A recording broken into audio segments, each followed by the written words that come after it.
Hi, this is quick video for removing the door handle in the front on Corsa 2020.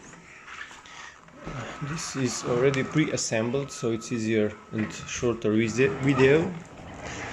First you need to take off this sticker which was here, put it off, unscrew the Torx and push it in.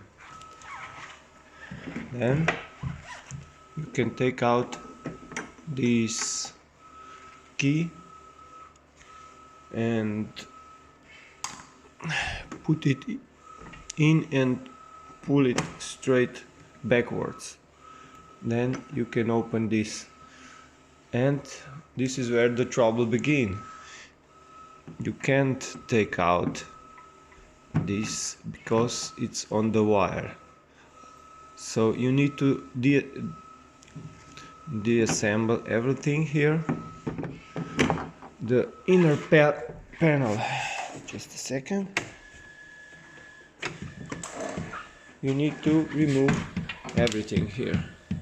See, put this up, unscrew few screws, disassemble electricity, remove the handle, and there you have it.